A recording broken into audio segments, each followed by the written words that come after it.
დღემშვიდობისა BMG-ის პირდაპირ ეთერში ახლა ქალების ნარატივის დროა. მე ვარ ჟურნალისტი ნიკა მეკუთვნიშვილი და მომდევნო არასრული ერთი საათის განმავლობაში საინტერესო სტუმრებთან ერთად საქმიან ამბებს გაგიზიარებთ. რა თემებს დავფარავთ ჩვენს დღევანდელ ეთერში და ვინ იქნებიან გადაცემის სტუმრები? ვნახოთ მოკლე ანონსი ამის შესახებ და გიბრუნდებით პირდაპირ ეთერში სულ რამდენიმე წუთში სტუმრებთან. საქმიან კვირას და სამშობათი დღის დასაწყის ქალების ნარატივით ვაგრძელებთ და BMG-ის გამორჩეულ ტელეპროექტში 2 დეკემბერს 11 საათსა და 30 წუთზე მასპინძლობთ მაკა ისაკაძეს და მარიკელა ახვლედიანს.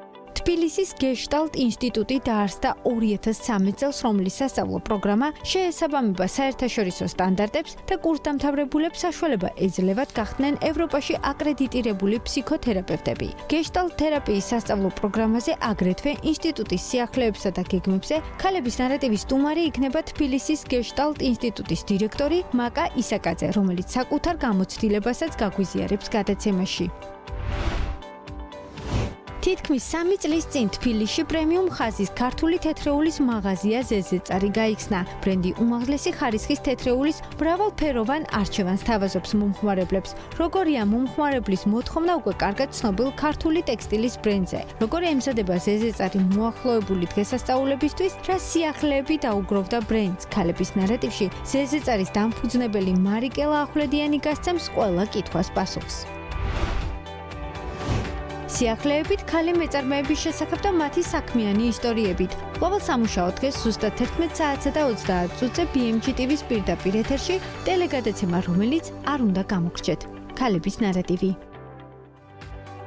დავბრუნდით პირდაპირ ეთერში, ვიწყებთ საქმიანი ამბების გაზიარებას და გადაცემის ამ ნაწილში თბილისის გეშტალტ ინსტიტუტია ჩვენს ფოკუსში, რომელიც ოპერირების 12 წლიან ისტორიას ითვლის, როგორც მისი წარმომადგენლები განმარტავენ გეშტალტ ინსტიტუტის სასწავლო პროგრამა სრულად და ბოლომდე შეესაბამება საერთაშორისო სტანდარტებს და კურსდამთავრებულებს ეძლევათ შესაძლებლობა ევროპაში აკრედიტირებული ფსიქოთერაპევტები გახდნენ. აღსანიშნავია ისიც, რომ თბილისის გეშტალტ ინსტიტუტმა 2024 წლიდან სუპერვიზიის კურსიდან ერგა 2026-დან კი სტარტს ფსიქოლოგიის ზოგადი პროგრამაც აიღებს. გეშტალტ თერაპიის სასწავლო პროგრამაზე, ისევე როგორც ინსტიტუტის სიახლეებსა და გეგმებზე, ახლა კიდევ უფრო ვრცლად და დეტალურად საუბარს თბილისის გეშტალტ ინსტიტუტის დირექტორთან მაკა ისაკაძესთან ერთად განვაგრძობთ, რომელიც ამავე დროს ევროპული აკრედიტაციის გეშტალტ თერაპევტი, ასევე ფსიქოტრაუმატოლოგიის მაგისტრი და სოციალური მეცნიერებების დოქტორანტია. მრავალი რეგალია მაკას ანგარიშზე უკვე და მის კარიერულ გზასაც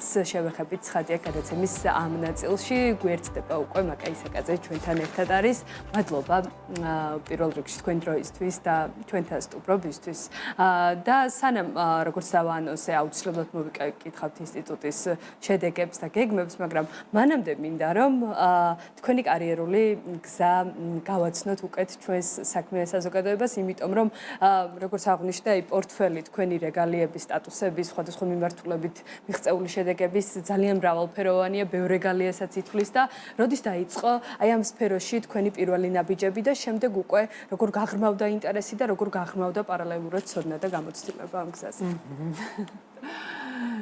პირველ რიგში დიდ მადლობას მოგახსენებთ გადაცემაში მოწვევისთვის და დაინტერესებისთვის. ჩემი გზა დაიწყო ამგვარად, მე გახდით თბილისის სახელმწიფო უნივერსიტეტის სამედიცინო დავამთავრე და როგორც ექიმი ფაქტიურად არ მიმუშავია. და ფსიქოლოგიაში მოვედი საერთოდ 15 წლის წინ და როცა დავიწყე ეს შესწავლა, მხოლოდ მაშინ მივხვდი თუ რატომ ვერ შევდექი სამედიცინო სფეროში პროფესიონალად, რადგან იქ ამოვარდა ბავშვობის ტრაუმა, ერთი უწყინარი ხუმრობა, რომელმაც რაღაცა განსაზღვრა ის, რომ მე არ წავსულიყავი ჩემი პროფესიით და სხვა პროფესია ამირჩია, მომიჯნავე, ვფიქრობ, რომელიც ადამიანის დახმარებაზე არის მიმართული, მენტალურ ჯანმრთელობაზე. და ასე მოვხდი ამ სფეროში თავიდან ალბათ სულად გაუცნობიერებლად, მაგრამ მე შემდეგ ეს გაცნობიერებები მოვიდა თუ რატომ და რისთვის ვარ ამ სფეროში. იპოვეთ საკუთარი თავი და შემდეგ უკვე ეს ნიშა განავითარეთ თქვენში, ხო, როგორც ახლა გისმენთ. და პრინციპში ამას ადასტურებს ის კარიერული გზაც, მათ შორის რაც უკვე გეშტალტ ინსტიტუტთან ერთად არის, ასე ვთქვათ, თქვენს პორტფელში დაგროვებული 6 წელია უკვე ხელმძღვანელის ამპლუაში მართავთ ამ ორგანიზაციას და გითხარით, როგორ იყო თქვენთვის ეს 6 წელი, ზოგადად გეშტალტ თერაპიაც რო ავხსნათ, რა არის მაყურებლისთვის გასაგებად და ინსტიტუტიც, აი თქვენი, ასე ვთქვათ, მესვეურობით რა მიზანს და მისიას ემსახურება.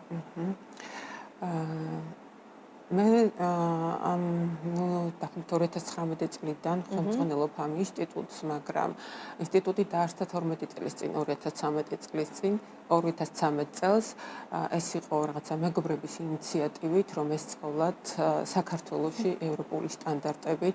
რა თქმა უნდა, ეს მხოლოდ მათი ესე იგი ძალებით არ მომხდარა, ამას მხარში ედგა ბალტიისპირეთის ქვეყნების უკვე გამოცდილი სტაჟიანი ინსტიტუტები და სწორედ მთელი 10 წლის მანძილზე სწორედ მათი წამყვანებით იყო დაკომპლექტებული ჩვენი მოწვეული ლექტორები იყვნენ და სწავლება მიმდინარეობდა.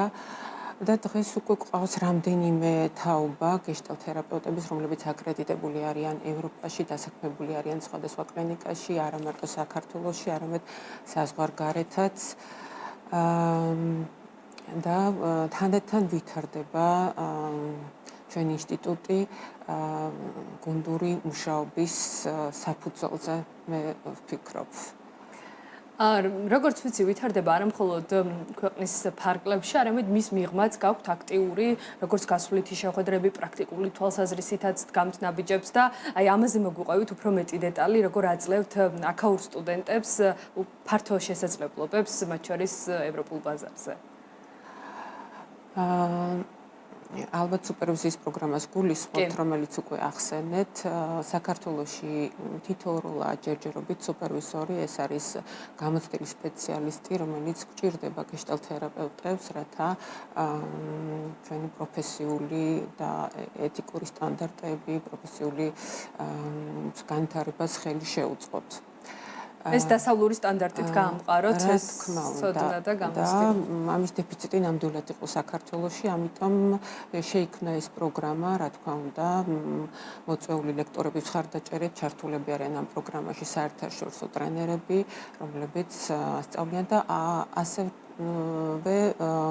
სხვადასხვა ქვეყნიდან ჩამოდიან სასწავლო პროგრამაში მონაწილეობის მიღების მიზნით და მომავალ წელს გვექნება უკვე პირველი გამოშვება და უფრო ადვილად ხელმისაწვდომი იქნება ჩვენი ქართული სტუდენტებისთვის სუპერვიზორთან დაკავშირება მათ პრაქტიკულ საქმიანობაში დასახმარებლად.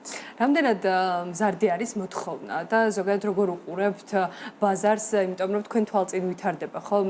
მრავალი წელია ჩართული ხართ და რაღაცა პულსზე გიჭირავთ ხელი. ჩართვის კი ბატონო, მე აღნიშნე 2013 წელს დაარსდა, 2013 წელს მე ჩავერთე როგორც ორგანიზაციულ, ასევე სასწავლო პროცესში და ამიტომ მთელი ეს გზა ერთად გავიარეთ და თქვენი კითხვა როგორ იყო? მოთხოვნა როგორ გაიზარდა? მოთხოვნა გაიზარდა განსაკუთრებით ბოლო 5 წლის მანძილზე. ეს პანდემიის შემდეგ რაღაცა გარდატეხა მოხდა თუ უკვე მანამდეც? პანდემიამდეც 2020 წლიდან უკვე ყოველწლიურად გვაქვს მიღება ჯგუფები, ფაქტიურად მაქსიმუმ 20 კაცი უნდა იყოს ჯგუფში. ეს არის კონფიდენციალური სემინარული სისტემით არის ჩვენთან სწავლება, აქ არის ლექცია, პრაქტიკული სამუშაოები, რათა გადიან ჯგუფურ თერაპიას პირველ კურსზე, შემდგომ სხვადასხვა თემატურ სემინარებს, რათა მოემზადონ კლიენტთან მისაღებად პირად თერაპიას, შემდგომ სუპერვიზიას ჩართული. ანუ ეს სასწავლო პროგრამა არის მიმართული იქითკენ, რომ მოხდეს როგორც პიროვნული, ასევე პროფესიული ზრდა. და შემდგომ საბოლოოდ დიპლომი ეძლევა უკვე შემდგარ ფსიქოთერაპევტს, ვინაიდან ბოლო 2 წლის მანძილზე, როცა სასწავლო პროგრამაში არიან ჯერ კიდევ ჩართულები, ისინი აწარმოებენ პრაქტიკულ საქმიანობას და ამასთან დაკავშირებით სადიპლომო დაცვაც პრაქტიკულ საქმიანობასთან არის დაკავშირებული, იქ როგორი თეორიული ხედვა აქვთ, ანალიზი და ასე შემდეგ. რამდენად თანხმედრაშია თქვენი უნივერსიტეტის მიერ, ინსტიტუტის მიერ გამოშვებული კურსდამთავრებულთა ოდენობა შრომის ბაზრის მოთხოვნებთან და რამდენად აქვთ მათ იმის შესაძლებლობა, რომ მარტივად თავისი პროფესიით შემდეგ დასაქმდნენ და მათ შორის იპოვონ მაღალანაზღაურებადი სამსახური. თუ არის ღია ქართული შრომის ბაზარი ამისთვის?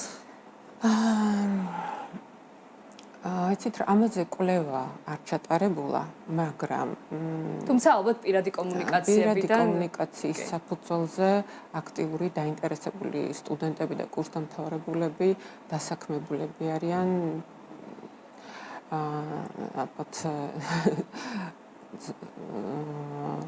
ისე რომ მათთან რთულია მოხვედრა. ანუ არიან მოთხოვნადი სპეციალისტები ბაზარზე. ძალიან მნიშვნელოვანია ეს.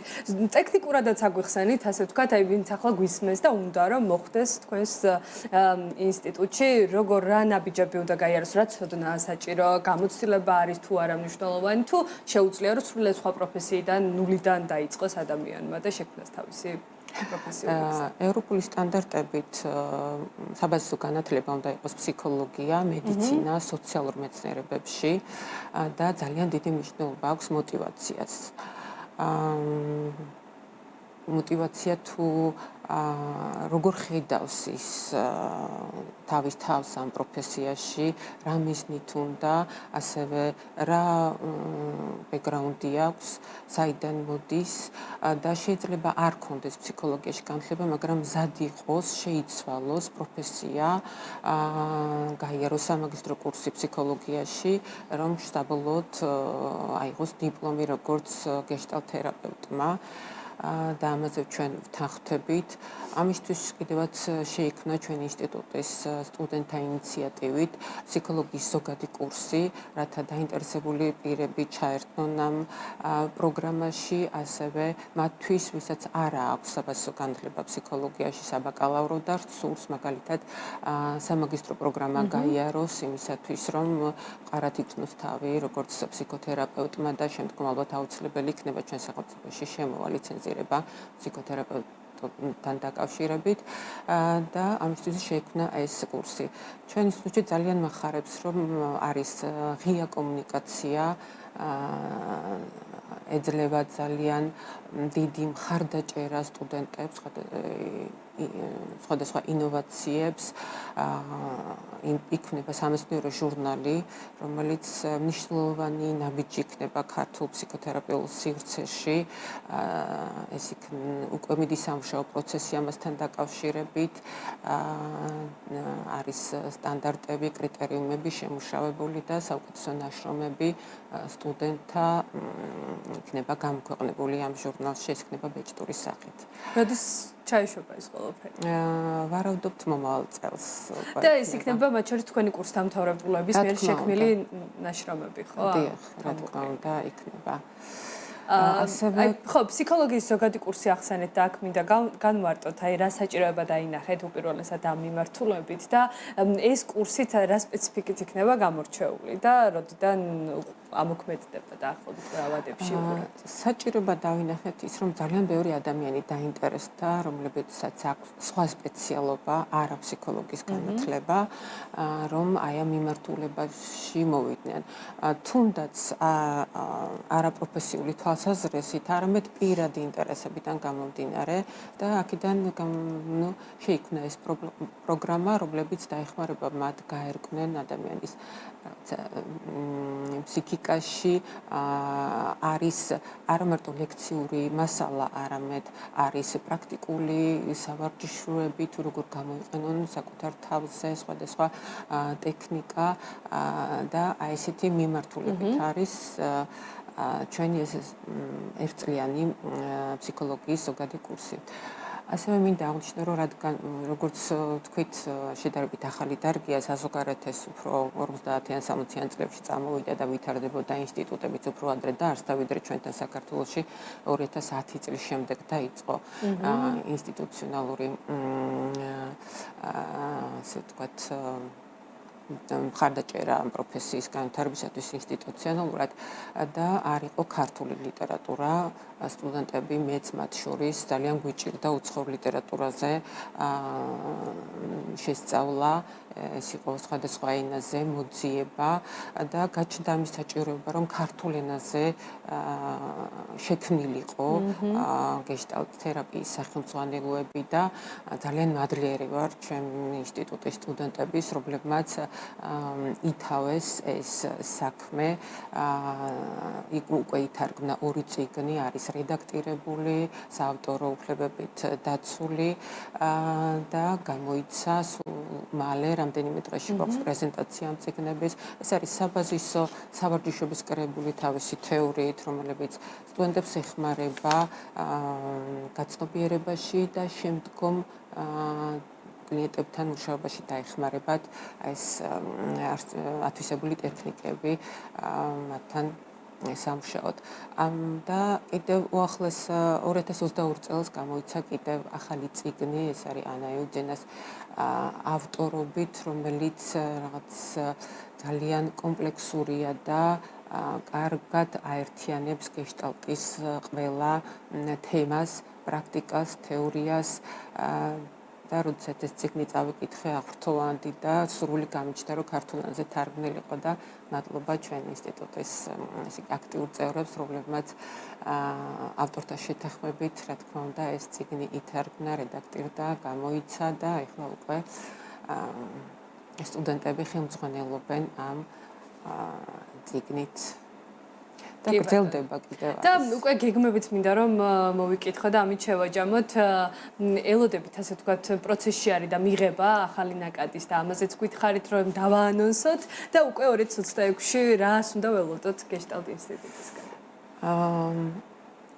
ამჟამად მიმდინარეობს მიღება ახალი ნაკადის სწავლება იწყება 2026 წლის თებერვლიდან, თუმცა ხელშეკრულებები ეხლა ფორმდება, მიმდინარეობს გასაუბრებები, საბუთების მიღება, შერჩევა სტუდენტების და ასე ვთქვათ, ველოდებით ჯგუფი ივსება უკვე და ველოდებით კიდევ ახალ სტუდენტებს, ფსიქოლოგებს და ბოლოს დავუტოვოთ ასე ვთქვათ გზამკვლევა და რატომ არის ეს პროფესია დღეს მნიშვნელოვანი? ჩვენ ფსიქოთერაპიისგან კიდევ უფრო რა გამოარჩევს გეშტალტ თერაპიას და ასე ვთქვათ რამდენად საინტერესოა თქვენ როგორ ხედავთ ამ პროფესიის, ამ მიმართულების ასე ვთქვათ მნიშვნელობას?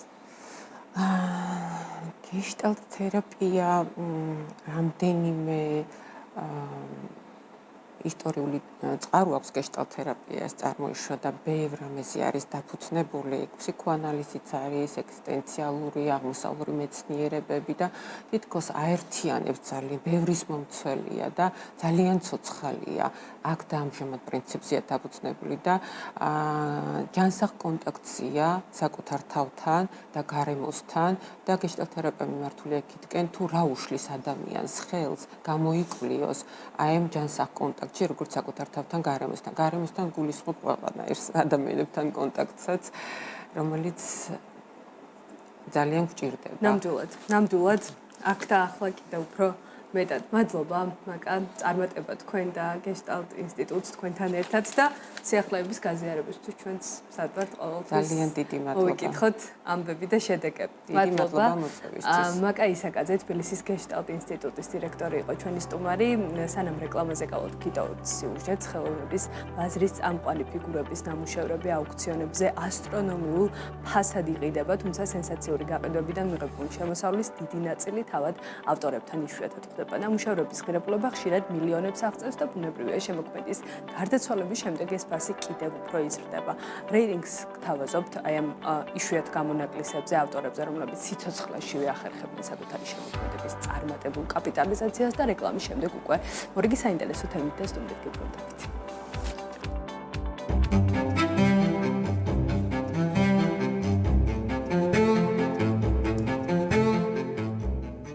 მიუხედავად იმისა, რომ ხელოვნების ბაზრის წამყვანი ფიგურების ნამუშევრები აუქციონებზე ასტრონომიულ ფასებად იყიდება, სენსაციური გაყიდვებიდან მიღებული შემოსავლების დიდი ნაწილი თავად ავტორებთან იშვიათად ხვდება. ნამუშევრების ღირებულება ხშირად მილიონებს აღწევს და ბუნებრივია. შემოქმედის გარდაცვალების შემდეგ ეს ფასი კიდევ უფრო იზრდება. თუმცა არსებობენ გამონაკლისებიც. ავტორები, რომლებიც სიცოცხლეშივე ახერხებენ საკუთარი შემოქმედების წარმატებულ კაპიტალიზაციას. დროებითი ტენდენციების მიუხედავად მათი ნამუშევრები მუდმივ აქტუალობას ინარჩუნებენ და თუ მათ შეძენას ახლა ვერ შეძლებთ, ავტორის გარდაცვალების შემდეგ ეს ფინანსურად თითქმის შეუძლებელიც გახდება. მიუხედავად მაღალი ფასებისა, საინტერესოა, რეალურად რა მოცულობის კაპიტალს ფლობენ თავად ხელოვანები. საჯარო წყაროების თანახმად ყველაზე მაღალანაზღაურებადი მხატვრების ხუთეულს ჯასპერ ჯონსი ხსნის. ამერიკულ აბსტრაქტულ ექსპრესიონიზმთან დაკავშირებული 91 წლის ჯასპერ ჯონსი დღესაც აქტიურია. მის მიერ 1983 წელს შექმნილი ნამუშევარი დროშა 2014 წელს სოტბის აუქციონზე $36 მილიონ გაიყიდა. ჯონსი ცნობილია ამერიკული სიმბოლოების, დროშების, სამიზნეებისა და სხვა ატრიბუტების ერთი შეხედვით მარტივი ინტერპრეტაციით. თუმცა დეტალური დაკვირვებისას შესრულების რთული მედიუმი ვლინდება. მაგალითად, დროშა ენკაუსტიკის მეთოდითაა შესრულებული, რაც ხის ანტილოს ზედაპირზე ფერადი პიგმენტებით გაჯერებული ფუტკრის გამტნარი ცვილის დატანას გულისხმობს. ჯასპერ ჯონსის ქონება $300 მილიონ შეფასებული. ჩაკეტილი ხელოვანებისგან განსხვავებით 1955 წელს დაბადებული ჯეფ კუნსი აქტიურ საჯარო ცხოვრებას ეწევა, რაც პირდაპირ აისახება მის აღიარებასა და კომერციულ წარმატებაზე გავლენიან კოლექციონერებს შორის. მისი პოპკულტურის ელემენტებით გაჯერებული ნამუშევრები, მაიკლ ჯექსონის სკულპტურიდან დაწყებული ბუშტებისგან დამზადებული ცხოველების ფიგურებით დამთავრებული, საერთაშორისო აღიარებით სარგებლობენ. მისი სკულპტურა ვერცხლისფერი კურდღელი ცოცხალი ხელოვანის მიერ შექმნილ ნამუშევრებს შორის რეკორდულ ფასად $91 მილიონ გაიყიდა. კუნსის ქონება კი დღეს $500 მილიონ აღწევს. გაერთიანებული სამეფოს უმდიდრესი ხელოვანი 1990-იან წლებში ახალგაზრდა ბრიტანელი მხატვრების მოძრაობის გამოჩენის შემდეგ მუდმივი ყურადღების ცენტრშია. დემიენ ჰერსტი, გამჭვირვალე მეთანალში მოთავსებული ცხოველებითა და გეომეტრიული წერტილოვანი ნახატებით დაწყებული მასშტაბური პროექტებით დამთავრებული, აწლეულებია დომინირებს ხელოვნების ბაზარზე. მისი ბიზნეს ალყო ეჭვგარეშია, რაც ყველაზე თვალსაჩინოდ 2008 წელს გამოჩნდა. გლობალური ფინანსური კრიზისის დაწყების პარალელურად მან სოტბის აუქციონზე საკუთარი ნამუშევრების პერსონალური გაყიდვა მოაწყო და ერთ საღამოს $200 მილიონი მობილიზება შეძლო. სწორედ ამიტომ ჰერსტი მილიარდერ მხატვართა სამეულში მესამე ადგილს იკავებს. ლოს-ანჯელესის პოპ-არტის წარმომადგენელს 1927 წელს დაბადებულ ედ რუშას ხშირად მიაწერენ ყველაზე ცივ მზერას ხელოვნებაში. 1950-იანი წლების ბოლოდან იგი ქმნის განცალკევებულ კონცეპტუალურ ნამუშევრებს, რომლებშიც ტექსტს ცენტრალური ადგილი უკავია. ბოლო 2 ათწლეულის განმავლობაში მან განსაკუთრებული პატივისცემა დაიმსახურა ხელოვანების, ფოტოგრაფიისა და კინოინდუსტრიის გავლენიანი ფიგურების მხრიდან. მის შემოქმედებაზე დიდ გავლენას ახდენს სამხრეთ კალიფორნიის ურბანული სტილი, რაც კარგად ჩანს საკულტო ნამუშევარში Large Trademark with 8 Spotlights. ედ რუშას ქონების შეფასება $1.2 მილიარდ აღწევს. შესაძლოა მისი სახელი ფართო საზოგადოებისთვის ნაკლებად ცნობილი იყოს, თუმცა რეიტინგში 1962 წელს დაბადებული ჯონ კურინი ლიდერობს, რომლის ქონებაც $1.4 მილიარდ შეადგენს. კურინის ტექნიკა რენესანსისა და ძველი ოსტატობის მანერას ეფუძნება, თუმცა შინაარსობრივად თანამედროვე და პროვოკაციულია. 2013 წელს ქრისტის აუქციონზე მისი ტილო ბ არტურის პორტრეტი $1.9 მილიონ გაიყიდა. საკუთარი შემოქმედების შესახებ კურინი ამბობს. ხშირად მიზიდავს იდეები, რომლებიც ერთი შეხედვით გაუმართლებელი და ცუდი ჩანს. არა იმიტომ, რომ ხალხის შოკირება ან საკუთარი თავისუფლების დემონსტრირება მსურს, არამედ იმიტომ, რომ სისულელე ფერწერაში ჩემთვის ერთგვარი თემაა, რომელშიც თავისუფლებას ვპოულობ. მიუხედავად იმისა, თუ როგორია საზოგადოების დამოკიდებულება მათ მიმართ, ფაქტია, რომ ხელოვნების სამყარო ამ ავტორებს აღიარებს. მომდევნო 10 წლეულების განმავლობაში და მათი გარდაცვალების შემდეგ, სწორედ ეს სახელები იქნება ასოცირებული იმ ყველაზე ძვირადღირებულ ხელოვნების ნიმუშებთან, რომლებისთვისაც კოლექციონერები აუქციონებს განსაკუთრებული ყურადღებით მიადევნებენ თვალს.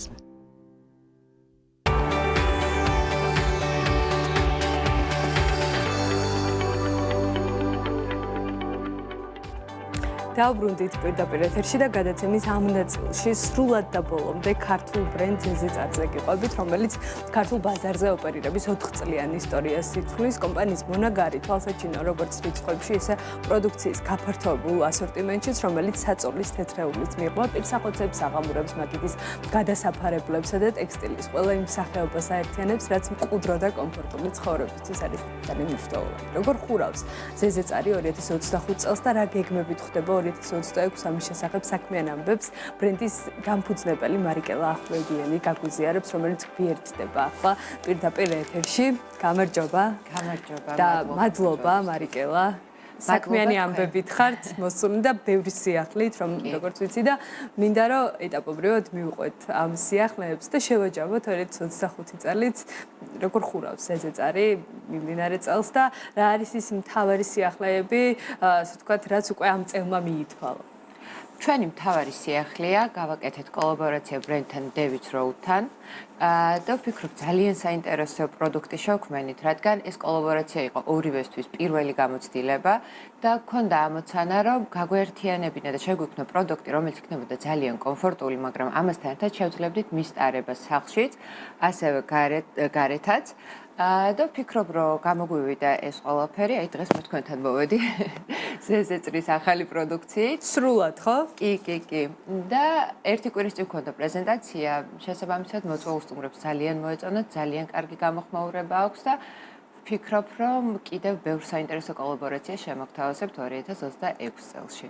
ეს რა ტიპის სამოსზე არის საუბარი, რომ უფრო დეტალურად განვმარტოთ. როგორც ვიცი, ეს არ არის მხოლოდ ასე ვთქვათ ორეულები, ხო? კიდევ არა, ეს არის ჩვენ შევქმნით ასე ვთქვათ 5 პროდუქტი. ეს არის შარვლები, პერანგები, კაბები, კიმანო ხალათები, ანუ ზუსტად ეს იყო ამოცანა, რომ ადამიანმა იპოვოს ასე ვთქვათ პროდუქტი, რომელიც და სამოსი, ასე ვთქვათ, რომელიც იქნება ძალიან კომფორტული სახლში, გარეთ, დასასვენებლად, როდესაც მითხართ, თქვენი რომ ყველაზე ხშირად აი ესეთი სამოსის პოვნა რთული, როცა შეგიძლია რამოდენიმე ლოკაციას ერთად მოარგოთ. და ვფიქრობ, რომ ეს ამოცანას ამოვხსენით და კარგად გავუმკლავდით. ყოველ შემთხვევაში გამოხმაურებით ჯერჯერობით ასე. სად არის წარმოდგენილი ეს ყველაფერი და რამდენად შეუძლია ნებისმიერ მომხმარებელს, რომ ასე ვთქვათ, მოვიდეს თქვენთან შეიძინოს თუ რაოდენობაში არის აქაც გამომდინარე თავისი ნიშური მახასიათებლებიდან თუ არის შეზღუდვა? ჯერჯერობით ეს ასე ვთქვათ, გავაკეთეთ კაფსულა, სადაც არის ეს რაოდენობა შეზღუდული, შეუძლიათ რომ შეიძინონ ჩვენთან შოურუმში აბაშის 38-ში, ან ასევე ნახონ ჩვენ სოციალებში, Instagram-ზე ან Facebook-ზე. ასევე ჩვენ ჩავუშვით წელს ჩვენი საიტი, შესაბამისად საიტზეც მალე უკვე გვექნება სიახლეები, დავამატებთ. და მომხმარებელს შეუძლია ონლაინ და ასევე პირადად ნახოს ჩვენი ახალი პროდუქტები. როგორ გამოხმაურება მოყვა და ზოგადად არ ვიცი რამდენად ყავთ კონკურენტები ამ მიმართულებით. ეს რაღაცა ახალი მიმართულება, როგორ დაიჭირა მომხმარებელმა, როგორ წამოყვათ, ასე ვთქვათ, ამ სიახლეში. ვფიქრობ, რომ ძალიან მოეწონათ, იმიტომ რომ მართლა მე ყოველ შემთხვევაში რამდენადაც ვიცი, პირველები ვართ, როდესაც ესეთი ვთქვათ, ცნობილი დიზაინერი, რომელიც აკეთებს ძალიან ლამაზ სამოს, ჩემი აზრით ყოველ შემთხვევაში და სახლის ტექსტილის ბრენდი გაერთიანდა და შექმნა ზუსტად აი ის, რაც გავაკეთეთ ჩვენ, ანუ სამოსი, რომელიც თითქმის ნებისმიერ გარემოში შეგიძლია რომ ატარო და ამასთან ერთად მინდა აღვნიშნო, რომ ყველა პროდუქტი, რაც შევქმნით, არის საკმაოდ თავისუფალი და ვფიქრობ, რომ ესე ძალიან მნიშვნელოვანი იქნება მომხმარებლისთვის, როცა აარჩევს თქვათ პროდუქციას. ხოლო რაც შეეხება არის თუ არა ანალოგი, ყოველ შემთხვევაში მე რამდენადაც ვიცი, ვფიქრობ, პირველები ვართ, ვინც გავაკეთეთ ეს. კოლაბორაცია შედგა. კოლაბორაცია შედგა. ყოველთვის იმედი მაქვს. ეს თქვენც რა, ასე ვთქვათ, ნაბიჯია, ასე ვთქვათ, ბრენდის ისტორიაში და რამდენად უნდა ველოდოთ მათ შორის თუნდაც სხვა სახის კოლაბორაციებს, სხვა დიზაინერებთან და ასე შემდეგ. ჩვენ უკვე დავიწყეთ მუშაობა ახალ კოლაბორაციებზე და 2026 წელს შემოგთავაზებთ რამოდენიმე ძალიან საინტერესო კოლაბორაციას, რადგან გვინდა რომ ჩვენი პროდუქტი არ იყოს ასე ვთქვათ, მხოლოდ ხარისხიანი, ლამაზი გასაგებია ვთქვათ, რომ ეს ძალიან მნიშვნელოვანია, მაგრამ ამასთან ერთად გვინდა რომ სწორად გავიმიჯნოთ ასე ვთქვათ ჩვენი ფასეულობები, რომ ჩვენთვის ძალიან მნიშვნელოვანია ის, რასაც ვაკეთებთ, ასე ვთქვათ. და 2026 წელს რა კოლაბორაციაც გველოდება, ვფიქრობ, რომ ასევე ძალიან მოულოდნელი იქნება, მაგრამ ძალიან საინტერესო მომხმარებლისთვის. ქართულ დიზაინერთან? თუ შეიძლება ჯერჯერობით არ მოგიყვებით ამის შესახებ, რადგან ვფიქრობ რამოდენიმე თვეში თუ დამპატიჟებთ მოგიყვებით. აუცილებლად გვაინტერესებს ჩვენც ვთქვათ სიახლეები. თან რაღაცა ისე დატოვეთ ღიად ეს კითხვა, რომ კიდევ უფრო ასე ვთქვათ საინტერესო არის ვისთან და რა ფორმით შედგება ეს მოლაპარაკებების ეტაპზე და არ მინდა რაღაცა კი ბატონო. სიახლე არის კიდევ ის, რომ ბრენდმა შეიცვალა ვიზუალური იდენტობა. კი, რებრენდინგზეც უნდა მოგვიყვეთ ხა კი, გავაკეთეთ რებრენდინგი, რადგან გვინდოდა რომ ზუსტად ის გაგვას, იმისთვის გაგვასვა ხაზი, რომ ზეზეწარი არის რაღაცა ადგილი, რომელიც ერთ ცოტა ჯადოსნურით თქვათ, აი არ ვიცი ჩვენ ეს ბრენდირებული ჩანთები თუ ჩანს, ანუ კი ბატონო, ადგილის თუ შეგვიძლია რომ აჩვენოთ ეს ჩანთა. აი ეს არის ზეზეწარის ახალი, ასე ვთქვათ, შეფუთვა. რამდენი ხანი იმუშავეთ, ვინ იმუშავა, თუ გქონდათ ასე ვთქვათ ამ მხრივაც კოლაბორაცია? სხვა შორის მინდა რომ მადლობა გადაუხადოთ, ჩვენ აწარმოე საქართველოს დაგვახმარა, მოვიგეთ გრანტი და შემდეგ ერთად გავაკეთეთ, ასე ვთქვათ, ახალი ბრენდინგი. ისე რომ ძალიან მადლობა აწარმოე საქართველოს, რომ მოგცვა მის საშუალება. ეს რა განაცხადია, ასე ვთქვათ, რა გინდოდათ, რომ აი რამდენად შეიცვალა პირველ რიგში აი ვიზუალური ცვლილების შესაბამისად შინაარსობრივადაც ბრენდის სტრუქტურა და ღირებულებები მათ შორის და ზოგადად რა გამოხატა ბრენდმა აი ამ ცვლილებას? გვინდოდა რომ ზუსტად ხაზი გაგვესვა, რომ სახლი არის ადგილი, სადაც ადამიანმა უნდა იგრძნოს სიმშვიდე და რაღაცნაირად ცოტა ზღაპრული გარემოც უნდა იყოს, ასე მგონია ყოველ შემთხვევაში მე სახლში, სადაც თითქოს აი ამ ქაოტური ქუჩიდან, როცა მთელი დღე მუშაობთ, მგონია რომ დღესდღეობით მაინც ყველა საკმაოდ ქაოტურ გარემოშია. ძალიან მნიშვნელოვანია, როცა ბრუნდებით სახლში, დაგხვდეს გარემო, სადაც მე ყოველ შემთხვევაში ესეა, როცა შევდივარ სახლში, პირველი რასაც ვქნებ, რომ თითქოს ყველაფერი შვიდდება, წყნარდება. და შეგვიძლია რომ მშვიდად ამოვისუნთქოთ და რაღაცნაირად ვიყოთ შვიდ გარემოში და ჩვენ ძალიან ბევრს მუშაობთ იმაზე, რომ დავეხმაროთ ჩვენს დავეხმაროთ ესეთი განცხადია, მაგრამ ყოველ შემთხვევაში შევუქმნათ აი ეს სიმშვიდის შეგრძნება ჩვენს მომხმარებელს. სიმყუდროოში თქვენი წვლილი შეგაქვთ ადამიანებისთვის. როგორი იყო წლევანდელი წელი რიცხვებში გაზომვადი შედეგებითაც რომ ვიმსჯელოთ გაყიდვების მოთხოვნის დინამიკა როგორ წავიდა ამ წელს? წელს ვფიქრობ, რომ ჩვენი კომპანიისთვის საკმაოდ წარმატებული წელი იყო. გაყიდვებს რაც შეეხება ისევ ლიდერობდა ონლაინ გაყიდვები. ყოველ წელს ონლაინ გაყიდვების ციფრი იზრდება. ან 70-75% უკვე ჩვენი გაყიდვების არის ონლაინ. შესაბამისად, პირველ რიგში მიხარია, რომ მოვიპოვეთ ეს ნდობა მომხმარებლისგან, იმიტომ რომ ჩვენი სფერო საკმაოდ ისეთი სპეციფიურია, ტექსტილი ეგ ჭირდება, რომ შეეხო პროდუქტს, ნახო, რამდენად კომფორტულია და ვფიქრობ, რომ ის ნდობა, რაც ძალიან მნიშვნელოვანი იყო ჩვენთვის მოვიპოვეთ და უკვე ადამიანები მსად არიან შეიცინონ ონლაინ, რადგან იციან, რომ ზედზეწარში ხარისხი იქნება ყოველთვის მაღალი. რა პროცენტული მაჩვენებლით არის დაახლოებით შეცვლილი შედეგები? რამდენად არის ზრდა? იცით როგორ არის? შარშან თუ მაინც 2024 წელში იყოფოდა 50-55%, ანუ ადამიანები მოდიოდნენ, ნახულობდნენ. წელს იმდანად გაიზარდა ონლაინ გაყიდვები, რომ ეს იყო ძალიან საინტერესო ჩვენთვის, რადგან მომხმარებლები ხანდახან როცა მოდიან, აი ის ძალიან გვიხარია ეს რაღაცებს გვეუბნებიან ხოლმე, რომ აი თქვენ როგორც ყოველთვის გაქვთ ყველაფერი ხარისხიანი. ეს იმდენად გვახარებს ესეთ რაღაცნაირ ფიდბექი, რომ ვხვდებით, რომ სწორ გზაზე ვდგავართ. თავის მხრივ არის ინდიკატორი ეს, რომ ბრენდი აგერ უკვე მეხუთე წელს ითვლის და აგრძელებს ზრდას და განვითარებას. რამდენად გამრავალფეროვ და ასორტიმენტიც და ძირითადად მოთხოვნა რა მიმართულებებით იკვეთება უფრო ასე ვთქვათ ტოპ გაყიდვად პროდუქტებში რა მოიაზრება?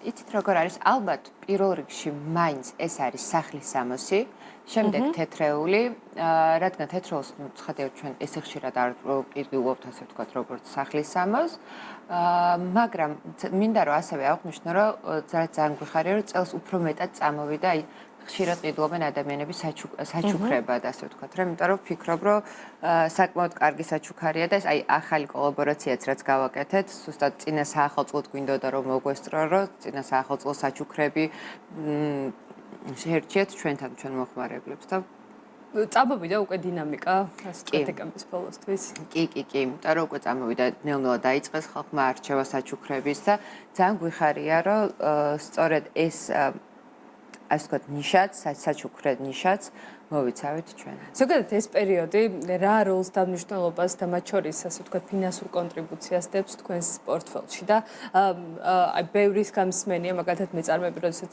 ხშირად მოდიან ხოლმე აღნიშნავენ, რომ აი დეკემბერი აგენერირებს რამდენიმე თვის შემოსავალს. აი ზეზეწარის შემთხვევაში ასე ვთქვათ, როგორ უყურებთ ხოლმე წლის ამ პერიოდს? ჩვენთვისაც ძალიან მნიშვნელოვანი პერიოდია დეკემბერი, მაგრამ ჩვენი ასე ვთქვათ ყველაზე მნიშვნელოვანი პერიოდები ეს არის სექტემბერი, როცა ხალხი ბრუნდება. და ყველას უნდა სიახლე, ასე ვთქვათ. რითეილს თავისი ახალი წელი აქვს. კი, სექტემბერი და შემდეგ 9-ია ახალი წელი, რადგან ყველა ემზადება ახალი წლისთვის, ახალ წელს უნდათ რომ შევხვდნენ ახალ თეთრეულში, რაღაც ახალი პიჟამოთი და ამ სიახლის მოთხოვნილება მგონია რომ ყველას ეზრდება მაინც დეკემბერში. რა არის ის თავარი გამოწვევები, ამასაც მინდა შევეხოთ, რაც ადგილობრივ ბაზარზე გვხდებათ და შემდეგ უკვე საექსპორტო მიმართულებაშიც როგორ იდგამს ფეხს კომპანია, ამასაც ვისაუბრებთ. რაც შეეხება გამოწვევებს, რაც ადგილობრივ ბაზარზე გვხდება, პირველ რიგში ცხადია ის, რომ სამწუხაროდ ჯერჯერობით მაინც არ გვაქვს საქართველოში წარმოება, ვთქვათ, ქსოვილების და ბევრი იმ აქსესუარების, რომელიც ჩვენ გვჭირდება წარმოების დროს. ეს არის პირველი და ყველაზე რთული გამოწვევა ჩვენთვის, რადგან ყოველთვის ქსოვილების შეკვეთა გვიწევს ჩამოტანა და ასე შემდეგ. ხოლო რაც შეეხება თქვენ შემდეგ კითხვას, ჩვენ 2026 წელს უკვე გეგმავთ, რომ მივიღებთ მონაწილეობას ორ გამოფენაზე, სექტემბერში გვინდა რომ გავიტანოთ, ასე ვთქვათ, ზეზეწარი და გვექნება სტენდი პარიზში, პარიზის გამოფენის მეზენობჟექცე და შემდეგ გვინდა 2027 წლის იანვარში მივიღოთ კიდევ ერთ გამოფენაში მონაწილეობა, რადგან ექსპორტი ჩვენთვის ძალიან მნიშვნელოვანი მიმართულებაა. ექსპორტი, ასე ვთქვათ, როგორც ადგილობრივი ბაზრის ალტერნატივა, მათ შორის თუ რაღაცა შემავსებლად განიხილავთ, ასე ვთქვათ, წარმატება, როდესაც გაიზრდება ექსპორტი და როდესაც გახვალთ თავის მხრივ მოითხოვს წარმატების გაზრდას. ამასაც აპირებთ თუ, ასე ვთქვათ, ამ რაოდენობას მოვაკლებთ ადგილობრივ ბაზარს და უკვე კონცენტრირდებთ. აი, რა ხედვა გაქვთ ამ? ჩვენ ვიმედოვნებთ, რომ გავზდით ცხადია წარმოების ნაწილსაც, რადგან ჯერჯერობით ყოველ შემთხვევაში ჩვენ როგორც გეგმავთ გამოფენების შემდეგ ვფიქრობ რომ საკმაოდ გაიზრდება საერთაშორისო ბაზარზეც მოთხოვნა, ყოველ შემთხვევაში ვიმედოვნებთ ჩვენ და შესაბამისად წარმოების კუთხითაც მოგვიწევს წარმოების გაფართოვება და ასე შემდეგ. ანუ 2026 დაახლოებით, ასე ვთქვათ, მოაზრებული გაქვთ რომ საპარტნიორო კავშირებს მათ შორის შეიძლება რომ ჩაეყაროს საფუძველი, ხო? კი. და რა გეგმები არის უკვე აქეთ უფრო ქართულ ბაზარზე განვითარების ნაწილში. 5 წლიან პერიოდს თითქმის უახლოვდება ბრენდი და აი რა გარდამტეხი ეტაპია ახლა საითკენ უნდა იყოს ზეზეწარმა განვითარების გეზი. პირველი და ჩვენთვის ყველაზე მნიშვნელოვანი რაც არის, ეს არის კოლაბორაციების მიმართულება, რადგან ვფიქრობ, რომ საკმაოდ საინტერესო პროდუქტების გაკეთება შეიძლება და 2026 წელს გვექნება რამოდენიმე კოლაბორაცია, რაც ვფიქრობ, რომ საქართველოს ბაზრისთვის ასევე საინტერესო იქნება. ამასთან ერთად რაც უკვე გითხარით ექსპორტის მიმართულებაზე ვიმუშავებთ და შესაბამისად მედი მაქვს რომ 2026 წელიც იქნება საკმაოდ გარდამტეხი ჩვენი ბრენდისთვის, რადგან გავიზარდეთ, ასე ვთქვათ, მოვიპოვეთ ნდობა მომხმარებლის სიყვარულით, რაც ძალიან მახარებს, იმიტომ რომ ხშირად მესმის ასე ვთქვათ, ნაცნობებისგან, მეგობრებისგან, როგორ უყვართ ეს ბრენდი, რომ მთელი ოჯახი მაგალითად გსტუმრობს ჩვენ და ასე შემდეგ. ძალიან დიდი მადლობა მარიკელა, ნამდვილად მთავარი მონოპოლარი არის ზუსტად ეს ადამიანების უკავშირი, სიყვარული და ის, ასე ვთქვათ, დაბრუნების მზარდი მაჩვენებელი, რომელიც ცალსახად არის, როგორც აღნიშნეთ, ბრენდის ანგარიშზე, წარმატება ადგილობრივ თუ საერთაშორისო ბაზარზე და 26-ში მოვიკითხავთ აუცილებლად პარიზულ და არა მხოლოდ პარიზულ ამბებს. მარიკელა ახვლედიანი ზეზეწარის დამფუძნებელი იყო ჩვენი სტუმარი, სანამ დაგემშვიდობებოდეთ კიდევ ერთი საინტერესო ვიდეო ისტორია უნდა შემოგთავაზოთ იმაზე, თუ როგორ შეიქმნა არაბთა გაერთიანებული საემიროები და როგორ გამდიდრდა. მე კი ხვალამდე გემშვიდობებით დროებით.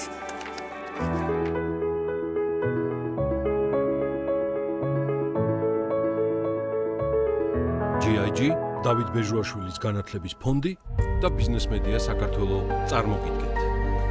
რას ვიყვება დრო?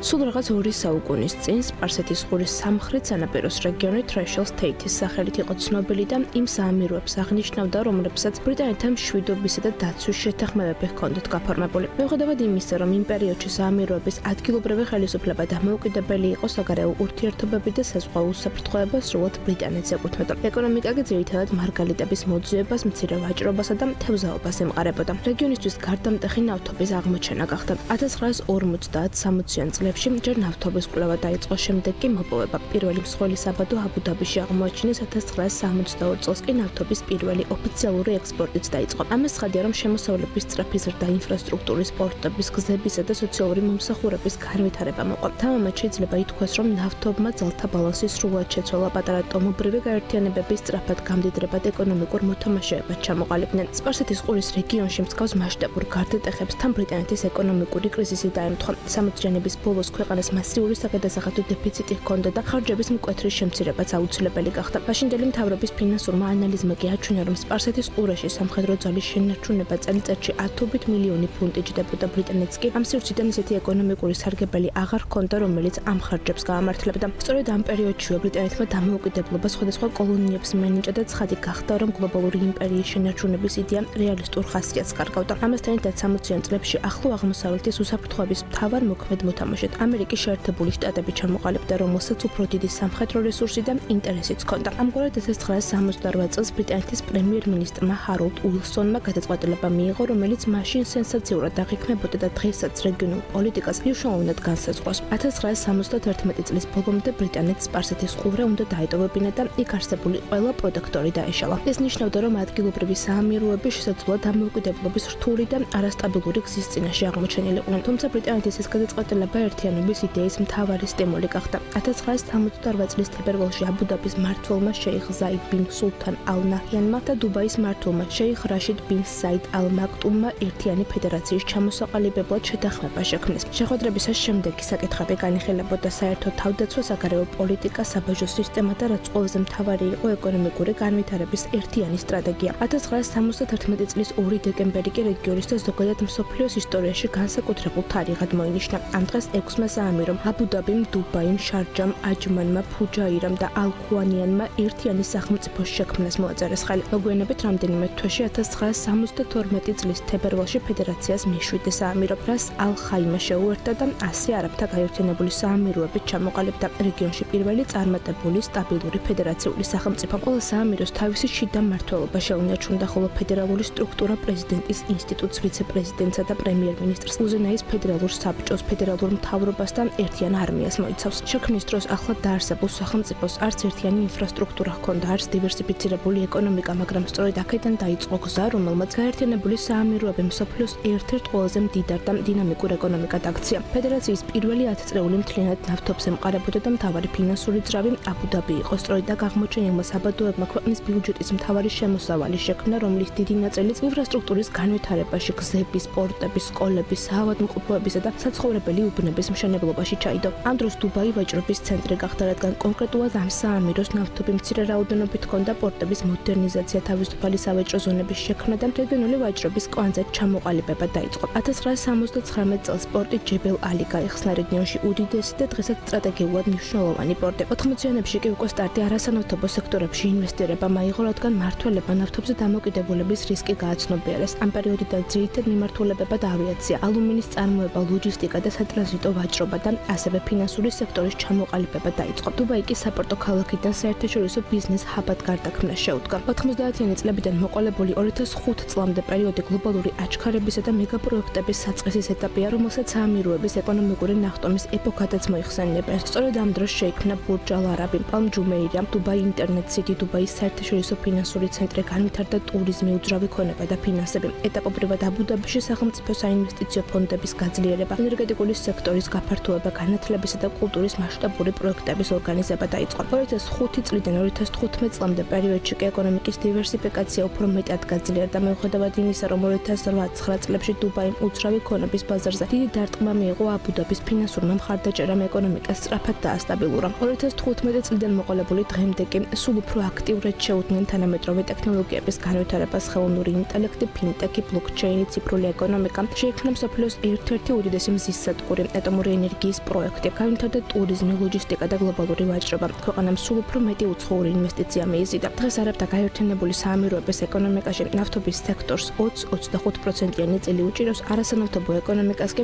70-დან 75%-მდე. ქვეყანას ერთ სულ მოსახლეზე მსოფლიოში ერთ-ერთი ყველაზე მაღალი მთლიანი შიდა პროდუქტის მაჩვენებელი აქვს, რომელიც $51,000 აღწევს. ტექნოლოგიების, ლოჯისტიკის, ტურიზმის, ფინანსებისა და ავიაციის სექტორებში კი რეგიონის წამყვანი ქვეყანაა. საერთო ჯამში დღეს ეს საქართველოს ქვეყანა წარმოადგენს იმის მაგალითს თუ როგორ შეძლო ნავთობზე დამოკიდებულმა ახალგაზრდა სახელმწიფო მრავალშრიანი დივერსიფიცირებული ეკონომიკური ძალა გამხდარიყო. ინფრასტრუქტურის სწრაფმა ზრდამ, ინოვაციისადმი გახსნილობამ და გრძელვადიანმა სტრატეგიულმა პოლიტიკამ აქ თანამედროვე ტიპის ეკონომიკური მოდელი გამოაცოცხლა, რომელიც რეგიონისთვის სტანდარტად იქცა.